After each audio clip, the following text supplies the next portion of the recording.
Hello friends, welcome to Apex Study Zone. Don't feel alone, let's join Apex Study Zone. Friends, हमारा नाम है केशव पांडे और यह है क्लास 12th की एनसीईआरटी मैथमेटिक्स के चैप्टर 3 आव्यूह का पार्ट 5 वीडियो। इसके पहले हमने इस चैप्टर के लिए 4 वीडियोज अपलोड किए हैं। अगर आपने वो वीडियोज नहीं देखी हैं तो जाकर हमारे चैनल पर आप उसको देख सकते हैं। अगर आप हमारे चैनल पर पहली बार आ रहे हैं तो आप हमारे चैनल को सब्सक्राइब करके बेल आइकन को दबा सकते हैं ताकि आने वाले सारे वीडियोज की नोटिफिकेशन आपको मिलती रहे और आपसे हमारी कोई भी वीडियो मिस ना हो। तो आज का हमारा पहला टॉपिक है अवयवों का योग, यानी कि एडिशन ऑफ मैट्रिसेज।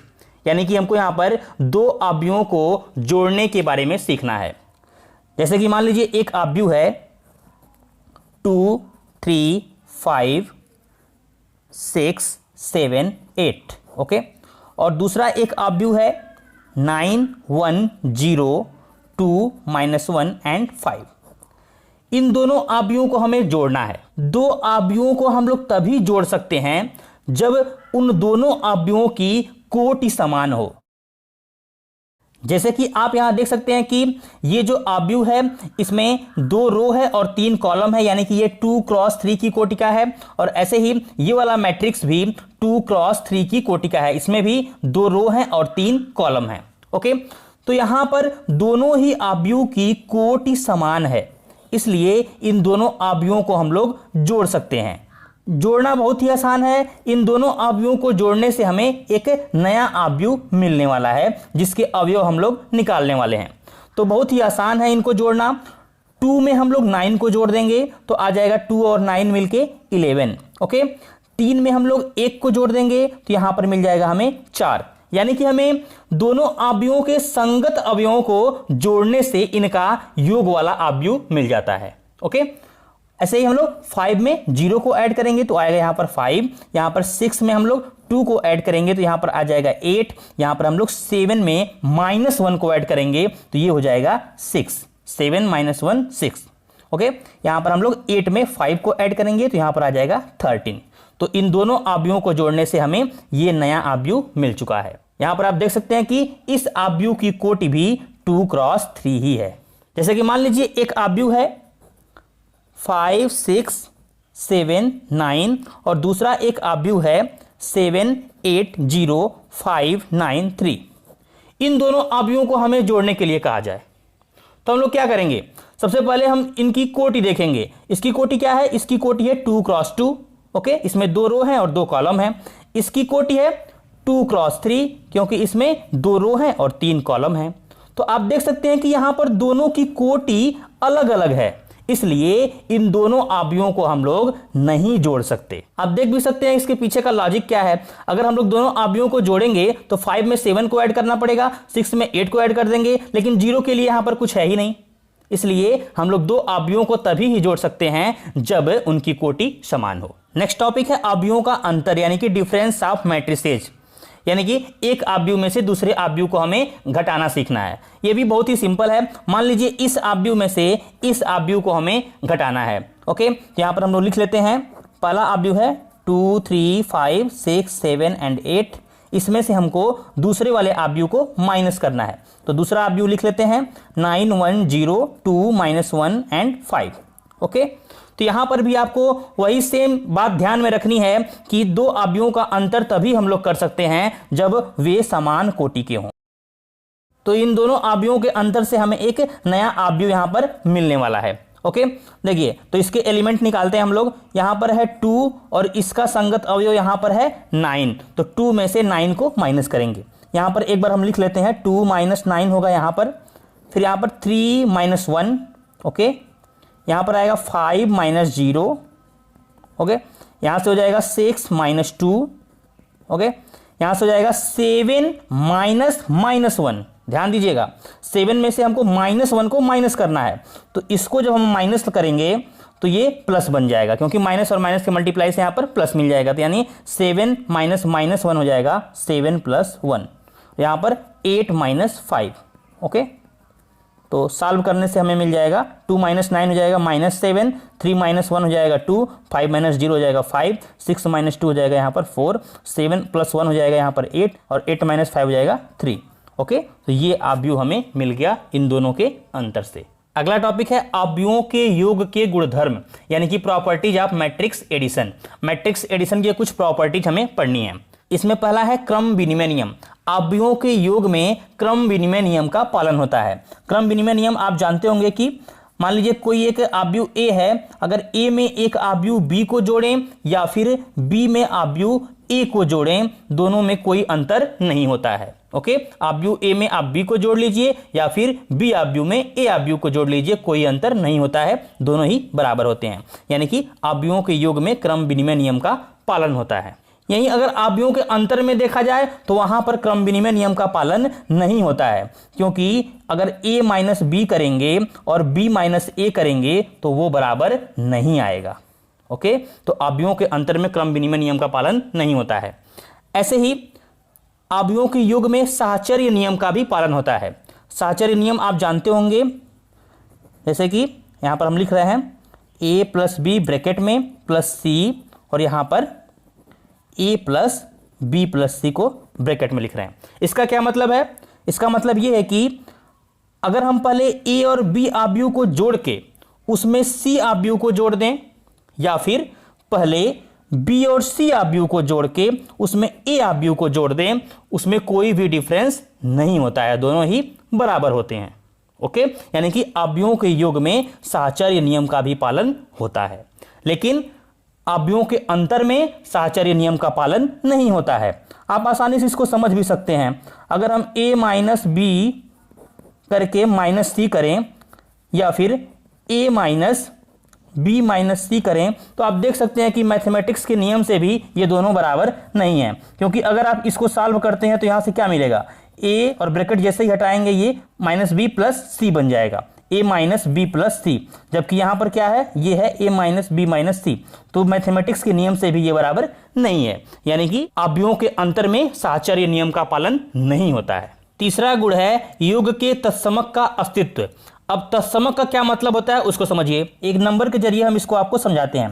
जैसे कि मान लीजिए 5 है, तो 5 में अगर हम लोग 0 ऐड कर देते हैं तो इसके मान में कोई परिवर्तन नहीं होता है, यहां पर 5 ही मिलता है। तो तत्समक का मतलब होता है कि एक ऐसा नंबर जिसको किसी नंबर में ऐड करने से उस नंबर पर कोई फर्क ना पड़े। यहां पर 5 था तो अभी भी 5 ही है, हमने यहां पर 0 को ऐड किया तो 0 यहां पर तत्समक है।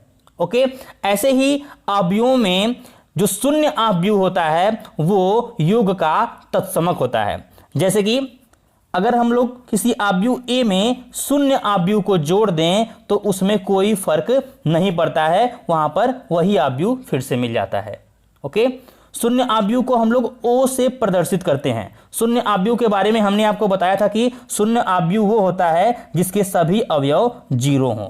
ओके, जिसके सभी अवयव 0 होते हैं उसको हम लोग बोलते हैं शून्य अवयव। शून्य अवयव को हम लोग o से रिप्रेजेंट करते हैं, तो यहाँ पर a plus o is equal to a, इसी को हम लोग o प्लस a भी लिख सकते हैं, ये क्रम विनिमय नियम से। ओके, a प्लस o या o प्लस a दोनों एक ही बात है, लेकिन आपको ध्यान रखना है कि जो a की कोटि होगी वही o की भी कोटि होगी। आखिरी गुण है योग के प्रतिलोम का अस्तित्व।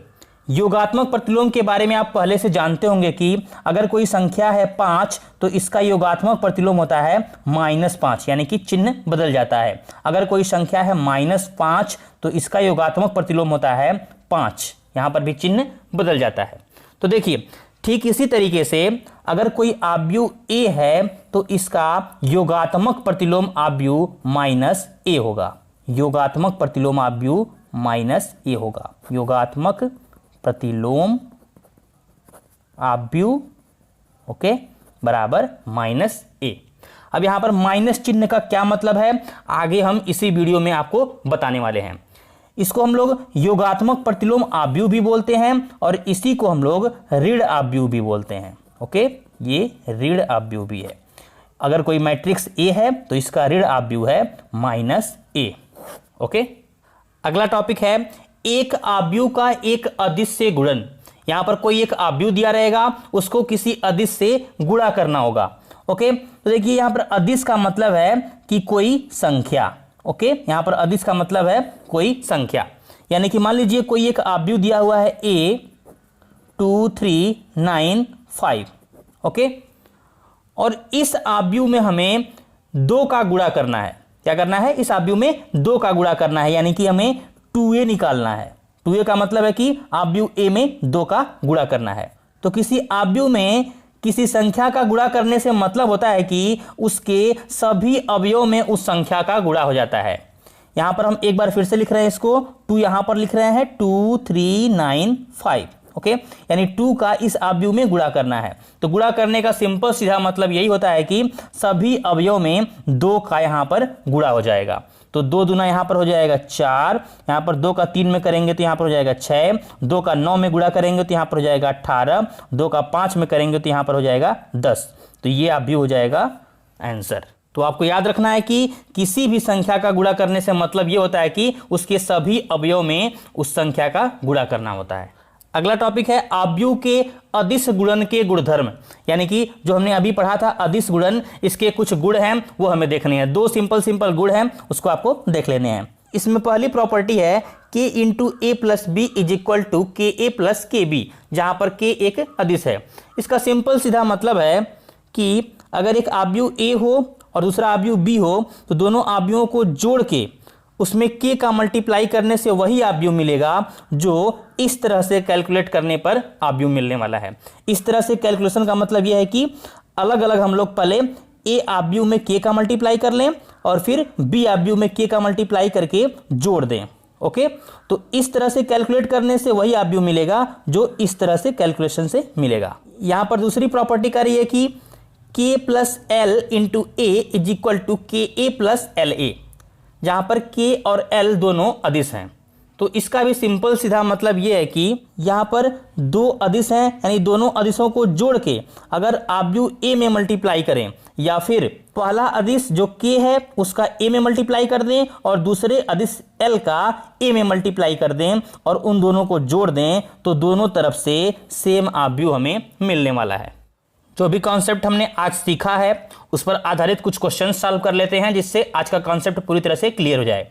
तो एक्सरसाइज 3.2 से पहले कुछ एग्जांपल्स दिए हुए हैं, उनको हम लोग सॉल्व करते हैं, ओके। तो यहाँ पर एग्जांपल नंबर 6 में दिया हुआ है एक आव्यूह a और दूसरा आव्यूह b और हमें a प्लस b निकालना है। तो बहुत ही सिंपल है, दोनों आव्यूहों को जोड़ना है, a प्लस b आव्यूह हमें निकालना है। तो a प्लस b आव्यूह हो जाएगा √3 और 2 को ऐड करेंगे तो हो जाएगा 2 प्लस √3, ओके। 1 और 5 को ऐड कर देंगे तो आएगा 1 प्लस स्क्वायर रूट 5 माइनस 1 और 1 को ऐड करेंगे तो ये हो जाएगा 0, ओके। यहाँ पर 2 और -2 को ऐड करेंगे तो यहाँ पर भी आएगा 0, 3 और 3 को ऐड कर देंगे तो यहाँ पर आ जाएगा 6 और यहाँ पर 0 है और यहाँ पर है 1/2, तो ऐड करने से यहाँ पर हो जाएगा 1/2, ओके। तो ये हो जाएगा a plus b. Example number 7 दिया हुआ है, एक आव्यूह a दिया हुआ है, दूसरा आव्यूह b दिया हुआ है और हमें 2a माइनस b निकालना है, ओके। तो 2a माइनस b, इसका क्या मतलब है? 2a का मतलब है कि आव्यूह a में 2 का गुणा करना है, 2 का गुणा करना है हमें आव्यूह a में। आव्यूह a है 1 2 2 3 3 एंड 1, ओके। ये हो गया 2a माइनस और आव्यूह b, आव्यूह b को यहां पर लिख लेते हैं 3 -1 0 3 एंड 2, ओके। तो यहां पर 2 का गुणा करना है। अभी हमने आपको बताया था कि 2 का सभी अवयव में गुणा हो जाएगा। तो 2 का 1 में गुणा करेंगे तो हो जाएगा 2, 2 का 2 में गुणा करेंगे 2 दूना 4, 2 का 3 में करेंगे 2 3 6, 2 दूना 4, 2 3 6 और 2 का 1 में गुणा करेंगे तो हो जाएगा 2, ओके। फिर माइनस और यहाँ पर है 3 -1 3 -1 0 एंड 2, ओके। इसके बाद इस आव्यूह में से इस आव्यूह को माइनस करना है। देखिए यहां पर आएगा 2 - 3, ओके। इसके बाद होगा 4 -1, ध्यान दीजिएगा यहां पर पहले से एक माइनस है, ओके। 4 -1। इसके बाद यहां पर आएगा 6 -3, ओके। इसके बाद यहां पर आएगा 4 -1, ये हो जाएगा 4 -1। इसके बाद यहां पर होगा 6 -0, ओके। इसके बाद होगा 2 -2, ओके। इसके बाद सॉल्व करेंगे तो आ जाएगा 2 - 3 हो जाएगा -1 4 माइनस माइनस 1, तो ये हो जाएगा माइनस माइनस का मल्टीप्लाई होकर हो जाएगा प्लस, तो 4 + 1 हो जाएगा 5, 6 - 3 हो जाएगा 3, और यहाँ पर भी 4 + 1 हो जाएगा 5, 6 - 0 हो जाएगा 6, 2 - 2 हो जाएगा 0, तो ये हो जाएगा हमारा आंसर। एग्जाम्पल नंबर 8 में एक आव्यूह ए दिया हुआ है, दूसरा आव्यूह यहाँ पर बी दिया हुआ है, और यहाँ पर एक इक्वेशन दिया हुआ है। ओके, और हमें आव्यूह एक्स निकालना है। तो पहले हम लोग इस इक्वेशन को लिख लेते हैं। ये इक्वेशन है 2a + 3x = 5b। तो देखिए यहाँ पर 2a है, यानी कि आव्यूह ए में 2 का गुणा करना है, 2 का गुणा करना है आव्यूह ए में। तो आव्यूह ए है यहाँ पर 8, 4 and 3, 0, -2 and 6। ओके, यहाँ पर है +3x, इसको ऐसे ही लिख लेंगे। 5b, यानी कि आव्यूह बी में 5 का गुणा करना है। तो आव्यूह बी यहाँ पर है 2, 4, -5, -2, 2 and 1। ओके, अब 2 का गुणा सभी अवयव में यहाँ पर करना पड़ेगा। तो 2 का गुणा 8 में करेंगे, 2 × 8 = 16, 2 का गुणा 0 में 0, 2 × 4 = 8, 2 का गुणा -2 में करेंगे तो हो जाएगा -4, 2 × 3 = 6 और 2 × 6 = 12। ओके, प्लस 3x = यहाँ पर 5 का गुणा सभी अवयव में करना पड़ेगा। ओके, तो 5 का गुणा 2 में करेंगे, 5 × 2 = 10, 5 का गुणा -2 में करेंगे तो -10, और 5 × 4 हो जाएगा यहाँ पर 20, यहाँ पर हो जाएगा 5 × 2 = 10, और 5 का गुणा -5 में करेंगे तो हो जाएगा -25, और यहाँ पर 5 का गुणा 1 में करेंगे तो हो जाएगा 5। ओके, इसके बाद जैसे मान लीजिए कोई एक रैखिक समीकरण होता है, 5 + x = मान लीजिए 10 दिया हुआ है, तो हमें x का अगर मान निकालना होता है तो हम लोग क्या करते हैं, 5 को इधर हम लोग पक्षांतर करते हैं, और जैसे ही पक्षांतर करेंगे इसका चिन्ह बदल जाएगा, यानी कि हम लोग इसको लिख सकते हैं x = 10 - 5। तो सेम इसी तरीके से इस आव्यूह को हम लोग इधर पक्षांतर कर देंगे, और जैसे ही पक्षांतर करेंगे इस आव्यूह का चिन्ह बदल जाएगा, यानी कि हम लोग इसको ऐसे लिख सकते हैं 3x = इसको पूरे को यहां पर लिख लेते हैं 10 - 10, ओके, 20, 10 -25, 5। ओके, इस आव्यूह को हम लोग इधर लाएंगे तो ये हो जाएगा माइनस के साथ 16, 0, 8, -4, 6 and 12। अभी हमें इस आव्यूह में से इस आव्यूह को माइनस करना है। तो देखिए 10 - 16 करेंगे तो आ जाएगा -6, -10 में से 0 को माइनस करेंगे तो आ जाएगा -10, 20 में से 8 को माइनस करेंगे तो यहाँ पर आएगा 12, 10 -4 करना है, यानी कि ये 10 + 4 बन जाएगा, यानी कि हो जाएगा ये 14, -25, -6, तो ये दोनों मिलके हो जाएगा -31, और 5 - 12 करना है तो ये हो जाएगा -7। आप माइनस करके चेक कर सकते हैं। तो 3x = ये वाला मैट्रिक्स आ गया। अब देखिए हमें x चाहिए, तो x निकालेंगे तो 3 इधर जाके डिवाइड हो जाएगा। ओके, तो ये हो जाएगा 1/3 -6 -10 12 14 -31 -7। अब जो संख्या 3 से कट जाती है उसको काट देंगे। यहाँ पर 1/3 का सब में गुणा करना है, तो 1/3 का -6 में गुणा करेंगे तो 3 से 6 कट जाता है, ये हो जाएगा -2, और यहाँ पर हो जाएगा -10/3, क्योंकि 10 3 से नहीं कटेगा, इसको ऐसे ही लिख देंगे। 12 में 1/3 का गुणा करेंगे तो 3 × 4 = 12 कट जाएगा, तो यहाँ पर आएगा 4, ऐसे ही 14/3 यहाँ पर आ जाएगा। ओके, और यहाँ पर आ जाएगा -31/3। ओके, यहाँ पर आ जाएगा -7/3।